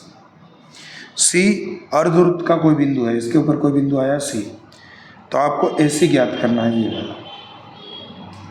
अगर ऐसे दिया होगा तो सोचिए 90 पर ही होगा। कितने पर होगा, 90 पर, इसलिए पाइथागोरस थ्योरम लगाया और निकाला आंसर। अगला वाला ये चौथा क्वेश्चन आप देख लेना, नहीं है तो बता देना।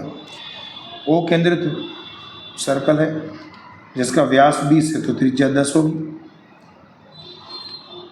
ए बी इसकी जीवा जिसकी लंबाई 12 है, ए बी इसकी जीवा है जिसकी लंबाई क्या है, 12। ए से ए बी से ओ बिंदु का अंतर, यानी कि ये सीधा अंतर ढूंढना है ये वाला, तो 12 का आधा यहाँ होगा 6, क्या होगा 6। आपको ये ढूंढना है तो लगा दो पीजीटी पाइथागोरस थ्योरम, और यहाँ पर लगा कर आपको आंसर निकाल दिया। चक्रीय चतुर्भुज दिया है यहाँ पर, ए बी सी डी चक्रीय चतुर्भुज है, बना देते हैं आप, जिसके चारों पॉइंट दे देते हैं। ए सी और बी डी विकर्ण दूसरे को पी पॉइंट पर काट रहे हैं, मतलब केंद्र में ही काट रहे हैं। और D B C, D B और सी ये दिया 70, बी ए सी ये आपको दिया है 30।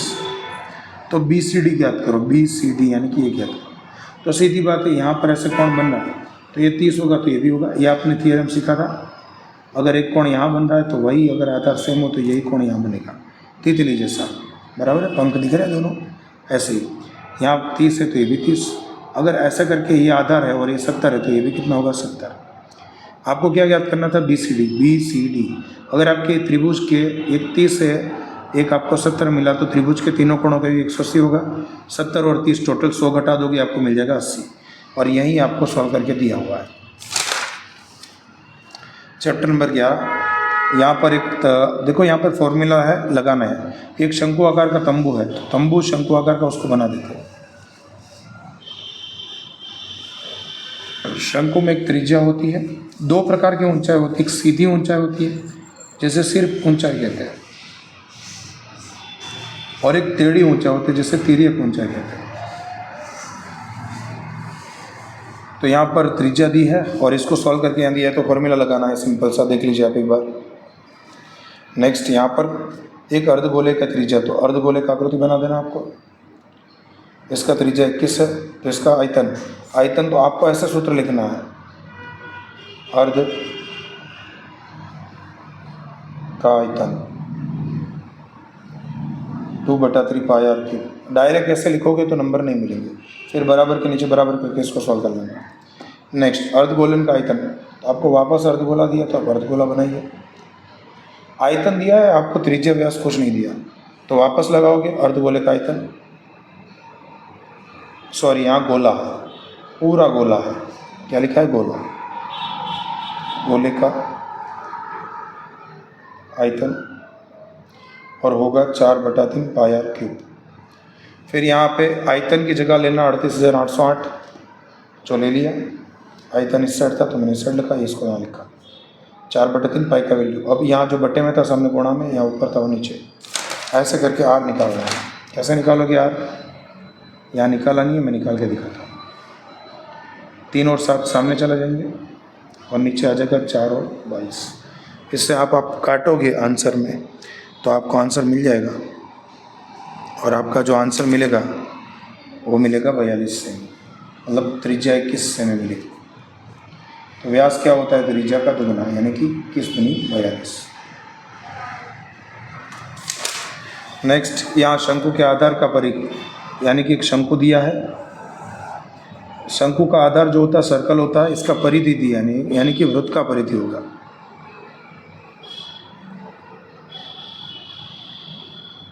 टू पाई आर, और 2 पाई आर का वैल्यू रखा और ऐसे निकाल दिया। बराबर है। ये असाइनमेंट मैं आपको समझा रहा हूँ, दिखा रहा हूँ, आप देखते जाइएगा,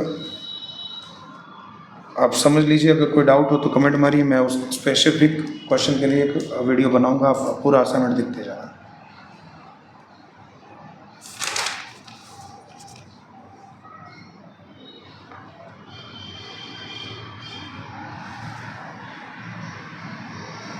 अगर आपको कोई क्वेश्चन डाउट में है तो मुझे कमेंट कर सकते हैं। और ये जो जितने भी शंकु वगैरह है सब में आपको अनिवार्य रूप से आकृति बनानी है, फिर वैल्यू रखनी है। ये 12वें चैप्टर के क्वेश्चन है। तो यहाँ पर आपको ग्राफ बनाना होगा। तो खासकर यहाँ पर ये पॉइंट याद रख लीजिए कि यहाँ पे 49 पे ख़त्म हो रहा है और 50 से शुरू हो रहा है, तो इसको सतत में कन्वर्ट करना पड़ेगा, मतलब लगातार वाले में। तो आप क्या करोगे, आगे वाले में से 0.5 घटाओगे, दूसरे में 0.5 जोड़ोगे, ऐसा करना है, फिर बनाना है आकृति। तो क्या होगा, ये 0 में से घटाना तो 0 आएगा, 0.5 आएगा, पर माइनस पे, माइनस नहीं लिखते हम लोग, बराबर है। आप लिख सकते हो चाहो तो ऐसे, ये 49.5, या फिर 49.5, इसमें आपको घटाना, इसमें जोड़ना है, सब में करना है, और ये आपका ग्राफ बनेगा। दूसरा वाला क्वेश्चन भी आपको दिया है, दूसरे वाले में तो ग्राफ दिया, उसके ऊपर से आपको आंसर देना। तो देखो, नवंबर महीने में कितने विद्यार्थियों का जन्म हुआ था, तो नवंबर महीना ये, और यहाँ से देखो 4, तो कितने विद्यार्थी आएंगे, 4। किस महीने में सबसे ज़्यादा, तो सबसे लंबा ग्राफ यही है, तो अगस्त महीने में, तो इसका आंसर अगस्त ये है। यहाँ पर भी आपको देखो वही टूटा हुआ दिया, 20 पे ख़त्म हुआ, तो पहले में से 0.5 घटाओ, दूसरे में 0.5 जोड़ो, बराबर। ये ग्राफ आपको यहाँ मिलेगा। यहाँ पर ये आप ग्राफ बना के 2 क्वेश्चनों के आंसर देने, यहाँ ग्राफ बनाया हुआ है, आप देख सकते हो, फिर आंसर दे सकते हो। सेम यहाँ पर भी ग्राफ है। दोस्तों अभी सेक्शन सी पे हम सॉल्व करने जा रहे हैं इस असाइनमेंट का, आप देख लीजिए। देखो सॉल्व करने में थोड़ा देर लग रहा है और ये वीडियो बहुत ही ज़्यादा लंबा हो रहा है, तो आपको कोई क्वेश्चन हो तो आप मुझे कमेंट कर सकते हैं, डाउट हो तो। यहाँ पर मैं आपको समझाया हुआ लिखा हुआ दिखा देता हूँ, बराबर है, क्योंकि असाइनमेंट बड़ा ही लंबा है। ये सवाल खासकर बच्चों का डाउट था, तो आप समझ लीजिए कैसे सॉल्व किया था, और फिर बताना मत कि डाउट था और डाउट सॉल्व नहीं करवाए। ये वाला सवाल भी डाउट था, तो इसका सॉल्यूशन भी आपको दे रखा, आकृति बनाई हुई, तो आपको आसानी से आ जाएगा। कोई डाउट हो तो आप हमें बता देना, हम उस पर स्पेशली वीडियो बना देंगे। स्लो करके आप इसको रिमाइंड कर सकते हो। ये सब की आकृति आपको दी थी, जो आपको मैं बता देता हूँ।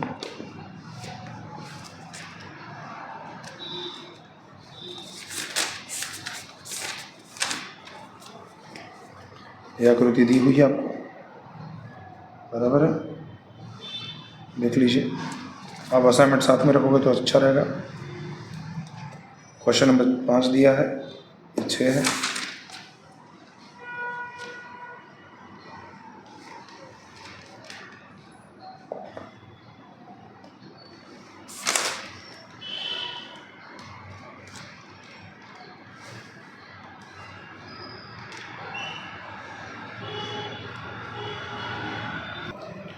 तो ये आपको यहाँ पर सॉल्यूशन दे दिया हूँ।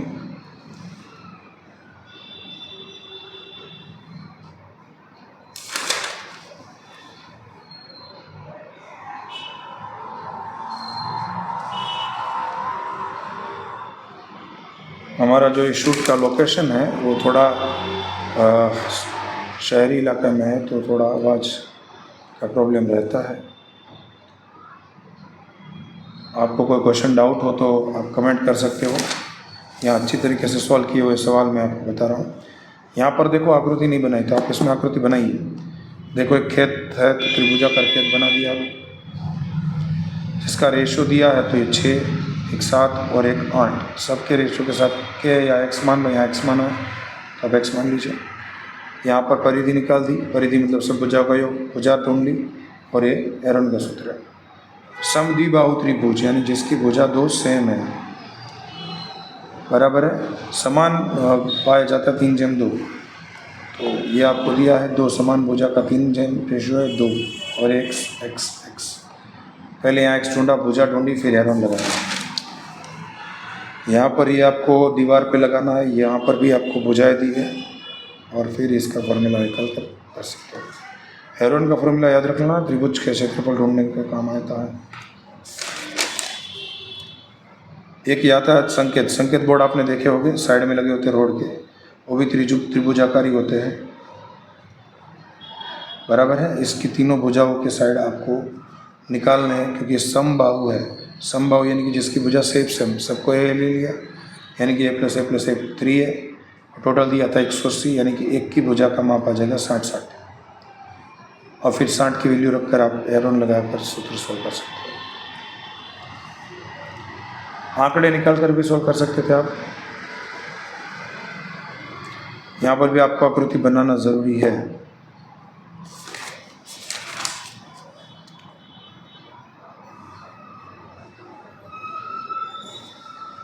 एक त्रिभुजाकार खेत यहाँ पर दिया है, तो आप त्रिभुजाकार खेत बना दीजिए। देखो, गणित में आकृति बनाने का बहुत महत्व है। तो अगर आप आकृति बनाना नहीं कर रहे हो तो आप पागल हो, क्योंकि अगर आप आकृति भी बनाई होगी तो सामने वाला टीचर चाहेगा तो 1 नंबर दे सकता है, बराबर। और वो चाहेगा कि आपको 1 नंबर मिल जाए, वो कभी भी ऐसा नहीं चाहेगा कि आपके नंबर कटे। हाँ, स्ट्रिक्टली कोई टीचर आ गया है तो हो सकता है ऐसा पॉसिबल हो जाए। यहाँ पर भी आपको आकृति बनानी चाहिए।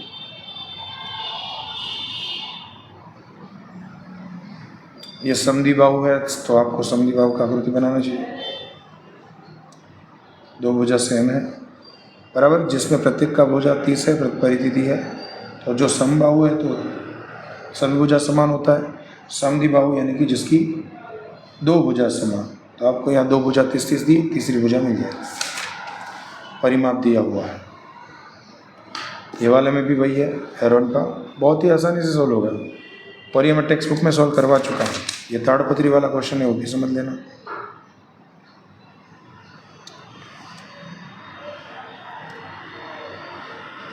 पहले मैं आपके सभी क्वेश्चन को सॉल्व करवाने वाला था, पर हमारे पास समय पर्याप्त ना होने के कारण हम ऐसे आपको दिखा रहे हैं।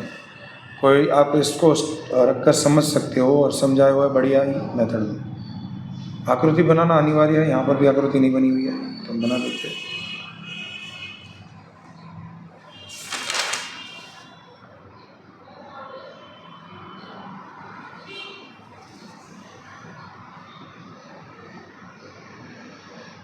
आकृति जिसने भी बनाई होगी उसको नंबर मिल सकता है।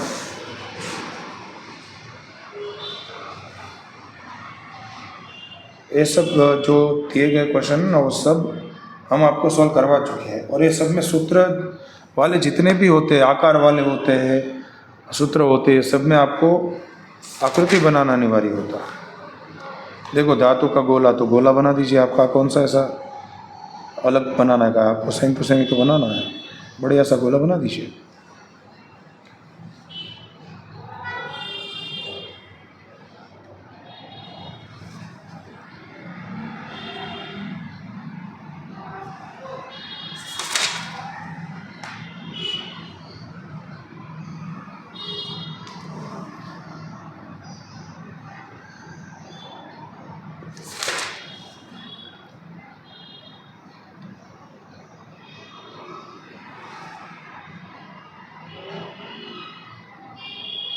अच्छे से सॉल्व करते जाओ और अपनी लिखावट पर खास ध्यान दीजिए।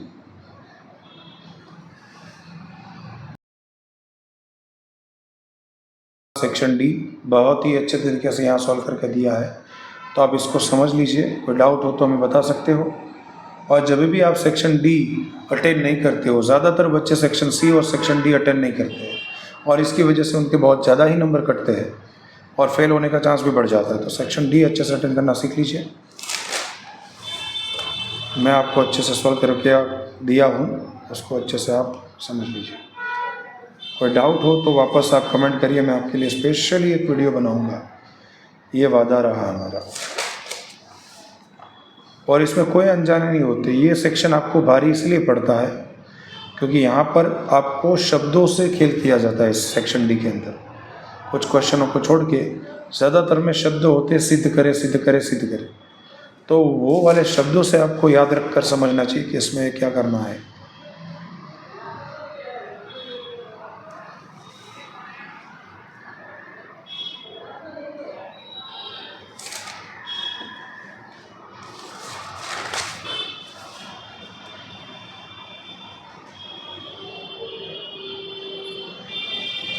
अच्छे से सॉल्व करके आपको दिया है।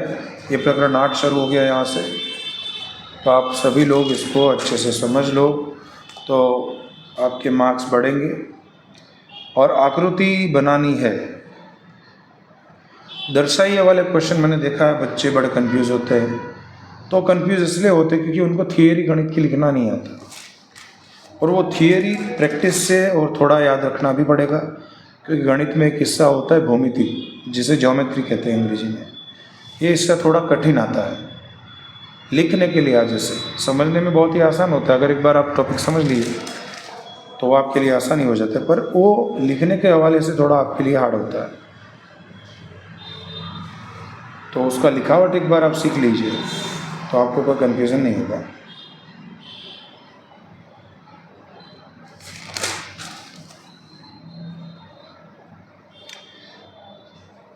आकृति बढ़िया बनाकर मस्त सॉल्यूशन करिए, ताकि सामने वाला नंबर नहीं देना हो तो भी दे।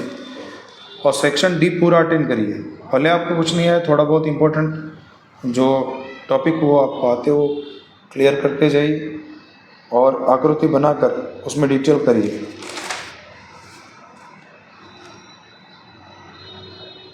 चैप्टर 12 का जो दिया उसमें ग्राफ है, और सभी लोग ग्राफ बढ़िया सा बना लेना, और ग्राफ आसानी से समझाए हुए हैं।